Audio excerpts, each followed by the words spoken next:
យើងចេញមកពីគ្រួសារនេះអត់សំណាងយើងស្ដួចស្ដើងជាងគេបន្តិចមែន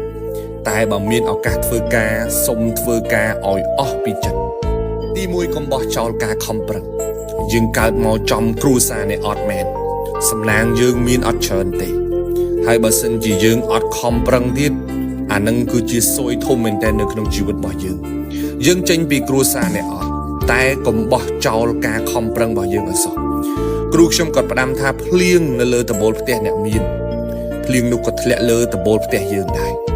ដំបូលគេធំទឹកផ្ទះគេបបោគេមិនត្រង់ក៏បានដែរប៉ុន្តែដំបូលផ្ទះយើងតូចបើសិនជាយើងខ្នះខ្នែងជាងគេបន្តិចយើងអាចសល់ទឹកខ្លះសម្រាប់ប្រើដែរ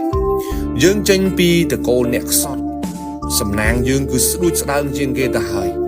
ឱកាសយើងក៏តិចតួចជាងគេដែរប៉ុន្តែបើយើងផ្ដេកផ្ដួល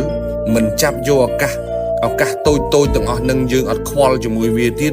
អានឹងសំណាងយើងនឹងវារត់តខើយទៅទៀតឬក៏លែងមានក៏ថាបានយើងខ្សត់ទ្រពតែកុំឲ្យខ្សត់ការខិតខំប្រឹងប្រែងសោះទី2កុំបោះចោលគំនិតវិជ្ជមានរបស់យើងកើតមកចំគ្រួសារនេះអត់មែនតែកុំបោះចោលស្មារតីវិជ្ជមាននៅក្នុងខ្លួនយើងឲ្យសោះទទួលស្គាល់ថាយើងកើតចេញពីគ្រួសារនេះអត់វាពិបាកខ្លាំងណាស់ពិបាកសពពិបាកគ្រប់សម្ពាធក៏ច្រើនសម្ពាយក៏ច្រើនអំរែកក៏ធំ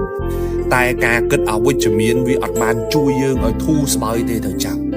អ្នកខ្លះចាប់កាន់ការងារភ្លាមនឹកឃើញដល់រឿងអវិជ្ជមាននឹងចូលផ្លែតតែម្ដងក្រគេមើងងាយក្រគេរើសអើងក្រគេអត់រាប់អានក្រគេប្រមាថអីចឹងទៅមានឱកាសធ្វើការឲ្យខិតខំប្រឹងប្រែងលើការងាររបស់យើងសិនកុំទាន់គិតលើរឿងទាំងអស់ហ្នឹងពេលខ្លះយើងធ្វើបានល្អពេលខ្លះយើងអាចធ្វើបាន 100% ប៉ុន្តែដោយសារតែការគិតវិជ្ជមានការគិតមិនល្អរបស់យើងហ្នឹងវាបែរជាបំភ័យយើងទៅវិញហើយពេលខ្លះគេអត់បានធ្វើអីយើងទេគឺភាពអវិជ្ជមាននៅក្នុងខ្លួនយើងវានឹងឯងដែលវាបំផ្លាញយើងខ្សត់ឱកាសហើយឱកាសយើងមានតិចតួចណាស់កុំយករឿងអត់បានការមួយចំនួនមកបំផ្លាញឬក៏ពន្យាការងាររបស់យើងមានការងារធ្វើទៅផ្ដោតលើការងាររឿងរ៉ាវអីផ្សេងទៀតទុកវាម្ដុំសិន